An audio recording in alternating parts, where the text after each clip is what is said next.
ओम महाराज शिरगावकर यांना सर्वोत्तम व्यक्तिमत्व 2026 अंतर्गत बाल कीर्तनकार पुरस्कार, अल्पवयात वारकरी परंपरेचा विचार समाजापर्यंत पोहोचवल्याबद्दल झाला सन्मान।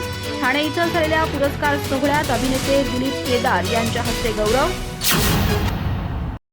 कोरज येथील हबप कुमार ओम महाराज युगंधरा बापू शिरगावकर यांना अध्यात्म, संस्कार आणि समाज प्रबोधन क्षेत्रातील उल्लेखनीय कार्याबद्दल सर्वोत्तम व्यक्तिमत्व सन्मान 2026 अंतर्गत बाल कीर्तनकार पुरस्कार प्रदान करून गौरवण्यात आलं। अल्पवयातच वारकरी संप्रदायाची शिकवण आत्मसात करून समाजात भक्ती, नैतिक मूल्ये आणि जनजागृतीचा संदेश पोहोचवल्याबद्दल सिंधुदुर्ग आणि युनिव्हर्सल युनिटी फाउंडेशन मुंबई यांच्या संयुक्त विद्यमाने ठाणे येथील मराठी ग्रंथ संग्रहालय सभागृहात भव्य पुरस्कार सोहळ्याचं आयोजन करण्यात आलं होतं। यावेळी सुप्रसिद्ध अभिनेते आणि कॉमेडियन दिलीप केदार यांच्या हस्ते ओम महाराज यांना सन्मानचिन्ह, प्रशस्तीपत्र आणि पुरस्कार प्रदान करण्यात आला।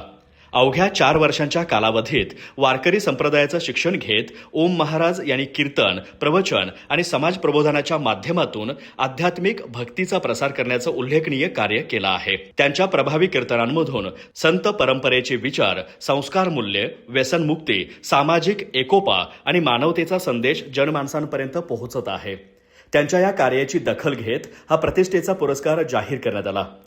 या सन्मान सोहळ्यास कल्याण डोंबिवलीच्या नगरसेविका रेखा राजन चौधरी, पारनेर पंचायत समितीचे सभापती खंडोजी भुकन, अभिनेते दिगंबर गरुड, जयश्री अॅग्रोसीडचे संचालक गणपतराव शिंदे, युनिव्हर्सल युनिटी फाउंडेशनचे अध्यक्ष BN खरात तसेच आंबोली टुरिझमचे संस्थापक अध्यक्ष निर्णय राऊत यांच्यासह विविध क्षेत्रांमधील मान्यवर उपस्थित होते। ओम महाराज यांच्या या यशामुळे कोरज गावासह संपूर्ण चंदगड तालुक्याचा गौरव वाढला असून ग्रामीण भागातील मुलांमध्ये अध्यात्म, संस्कार आणि समाजसेवेची प्रेरणा निर्माण झाली आहे। संतांची विचारधारा आणि वारकरी परंपरेचा वारसा पुढील पिढीपर्यंत पोहोचवण्याचं कार्य करणाऱ्या या बाल कीर्तनकाराचे सर्व स्तरांमधून अभिनंदन होत आहे।